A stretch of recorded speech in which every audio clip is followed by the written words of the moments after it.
अस्सलाम वालेकुम and welcome back to another video.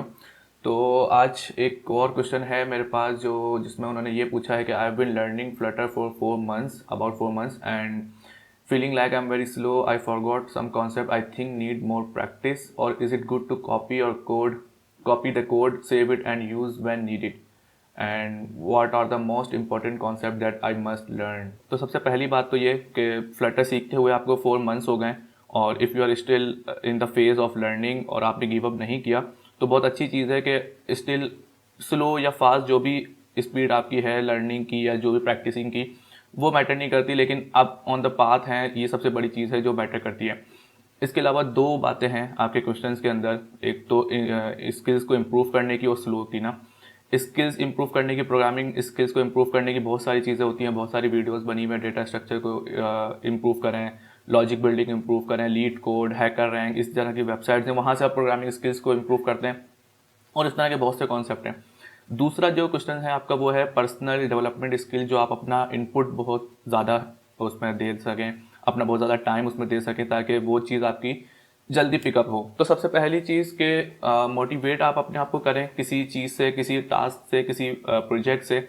और कोई भी अगर आप वीडियो देखते हैं किसी पर्सन की जो कोई ना कोई कोड डेवलप कर रहा है कोई, तो आप मोटिवेट हों एक शॉर्ट पीरियड ऑफ टाइम के लिए। अगर आप मोटिवेट होते भी हैं तो आप इनिशियली कोई ना कोई अपनी चीज़ बिल्डअप करना शुरू कर दें। फॉर एग्जांपल, अगर आप दिन का स्टार्ट करते हैं अपना, और अगर आप कोई यूट्यूब पे कोई वीडियो देखते हैं, कोई आर्टिकल देखते हैं जिसमें टू डू ऐप बनी हुई है, वो देख के आपको मोटिवेशन हल्की फुल्की मिलती है कि यार इस तरह की मैं एप्लीकेशन बनाता हूँ, तो मज़ीद उसके फेजेस में ना जाएं और मोटिवेशन की वो ना करें, जस्ट उसको स्टार्ट कर दें, कहीं से भी स्टार्ट करें, भले हल्की फुल्की यूआई बिल्डिंग स्टार्ट कर दें, तो वो आपकी एक मोटिवेशन का जो फ्लो है ना वो एक मेंटेन रहेगा। दूसरी चीज़ ये कि अगर आपको स्लो का आइडिया हो रहा है तो स्लो या तो आप कंपेयर कर रहे हैं अपने आप को किसी चीज़ से, किसी यूट्यूब चैनल से, किसी गिटहब रेपो से, किसी कॉलीग से, या किसी ऐसे दोस्त से जो प्रोग्रामिंग में काफ़ी टाइम से हो रहा है। अगर वो फ्लटर आपसे बेहतर जल्दी सीख रहा है तो वो अपना इनपुट कहीं ना कहीं ज़्यादा दे रहा है।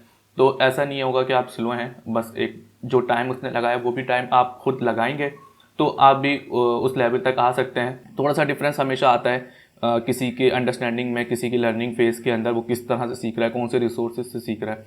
तो वो चीज़ अगर आप भी उससे सीखें या आप दूसरों का कोड देखें तो आप भी जल्दी वो चीज़ें जल्दी पिकअप कर लेंगे। तीसरी चीज़ ये, कोई भी रोड मैप आप लेते हैं किसी डेवलपमेंट लाइफ साइकिल का, एंड्रॉयड का हो, iOS का हो, फ्लटर का हो, या फिर वेब का हो, इनिशियली 1 वीक या 2 वीक के अंदर तो आपको उसकी बेसिक्स का आइडिया होता है कि उसकी बेसिक्स में क्या क्या चीज़ें हैं, क्या क्या उसके प्रिंसिपल्स हैं, क्या क्या उसके अंदर हम कर सकते हैं, अचीव कर सकते हैं। उसके बाद आपको किसी ना किसी टास्क से अपने आप को चैलेंज करना पड़ेगा।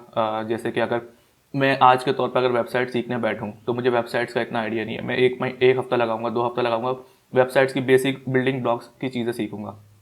उसके बाद होगा ये कि मुझे लगेगा यार मैंने काफ़ी चीज़ें सीख ली हैं, जब कोई टास्क आएगा, जब कोई फ्रीलांस आएगा, जब कोई काम होगा तो मैं कर लूँगा। लेकिन ऐसा नहीं है, मैं शायद बेसिक एप्लीकेशन, बेसिक वेबसाइट्स के ऊपर बनाने में फंस सकता हूँ।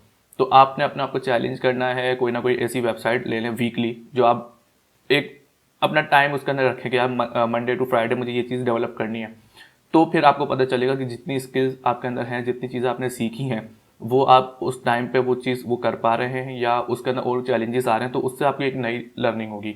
दूसरी बात आपने लिखी है I forgot some concept, I think I need more practice. तो बिल्कुल ऐसा ही है, आपकी प्रैक्टिस के ऊपर ही सारी चीज़ें बेस्ड करती हैं। जितनी आप प्रैक्टिस करेंगे उतनी चीज़ आपको याद रहेंगी। आपको याद करने के लिए कोई उसका कोड या सिंटैक्स याद करने की ज़रूरत नहीं है। आप कोई एक चीज़ सीखते हैं, स्टेट, अगर फ्लटर की बात करूँ, स्टेट मैनेजमेंट अगर आप कर रहे हैं, ब्लॉक पैटर्न या कोई रेडएक्स, गेटएक्स कोई भी कर रहे हैं, तो उसके अंदर आपने करना ये कि एक प्रोजेक्ट बनाया, उसके एक हफ्ते बाद, 2 हफ्ते बाद दोबारा उसी प्रोजेक्ट को रिवाइज करें, या एक इनिशियली कोई दूसरा प्रोजेक्ट बनाएंगे, तो वो चीज़ें आपकी रिकॉल हो रही होंगी, वो चीज़ें आपकी दोबारा से मेमोराइज हो रही होंगी, और इसी तरह आपकी चीज़ें फिंगर टिप्स के ऊपर आ जाती हैं। ओके, तो लास्टली आपने पूछा है इंपॉर्टेंट कॉन्सेप्ट। अगर मैं स्पेसिफिकली सिर्फ फ्लटर की बात करूं तो यूआई बिल्डिंग को अगर आप लेते हैं, यूआई बिल्डिंग के अंदर ई कॉमर्स की कोई टेम्पलेट ले लें, ई कॉमर्स का कोई टेम्पलेट लेके उसकी जितनी मल्टीपल स्क्रीन है वो बनाएं।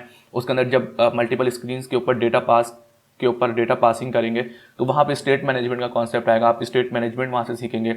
उसके बाद आप लोकल स्टोरेज सीख सकते हैं, किस तरह लोकल डेटाबेस के अंदर आप डेटा अपना रखते हैं। स्टेट मैनेजमेंट और लोकल डेटाबेस जब आप इंटीग्रेट करेंगे तो वहाँ पे आपकी प्लगइन की इंटीग्रेशन की जो है अंडरस्टैंडिंग वो डेवलप होगी। उसके बाद लास्टली ये कि आप एपीआई हैंडलिंग करें। एपीआई हैंडलिंग में पोस्ट एपीआई, गेट एपीआई, ये सारी एपीआई की हैंडलिंग, नेटवर्किंग की किस तरह सिंक्रोनाइजेशन हो सकती है ऑफलाइन डेटा के ऊपर, किस तरह से जब वो ऑनलाइन हो तो डेटा किस तरह से हम सिंक करवा सकते हैं। तो यार यही चीज़ें होती हैं और इसमें कोई एग्जैक्ट फार्मूला नहीं है, जो मैं पिक करूँ वही आप पिक करें तो आपकी वो चीज़ें बहुत ज़्यादा बेहतर हो सकती हैं।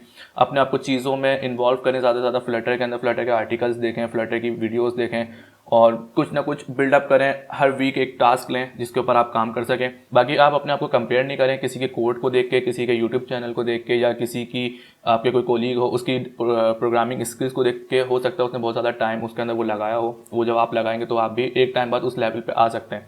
कंपेयर करना है अपने आप को, एक कल से और आज से बेहतर कंपैरिजन कर सकते हैं कि फ्लटर आपको 2 महीने पहले कितनी आती थी और आज कितनी आती है। ये बेहतर तरीका कंपैरिजन करने का अपने आप को। इसके अलावा ये कि दूसरों की जो कोडिंग के जो इश्यूज आते हैं उसमें पार्टिसिपेट करें, उनको हेल्प आउट करें, ग्रुप स्टडीज़ करें, तो वहाँ से ज़्यादा एक लर्निंग की हो जाती है। आई होप ये वीडियो आपके लिए थोड़ी हेल्पफुल रही होगी और मैंने जो चीज़ें बताई हैं वो एक पर्सनल एक्सपीरियंस से ही बताई हैं अब तक, जो मेरी अपनी एक लर्निंग रही है। और बहुत सारी चीज़ आपको वीडियोज़ और आर्टिकल्स और बुक से मिल जाती हैं टाइम टेबल बनाने की, लेकिन बात ये होती है कि डीमोटिवेशन, प्रोक्रास्टिनेशन, ये सारी चीज़ें आती हैं। मैं जितनी बातें कर लूँ आपसे, ये चीज़ें साथ मेरे भी साथ भी होती हैं, लेकिन वही होता है कि आप एक दिन हो, 2 दिन हो डीमोटिवेशन, लेकिन तीसरे दिन आप खुद सेल्फ रियलाइजेशन करें, उसके ऊपर काम करें और लर्निंग करें आगे। बस मिलता हूँ मैं आपसे नेक्स्ट वीडियो के अंदर। जब तक के लिए अल्लाह हाफिज़।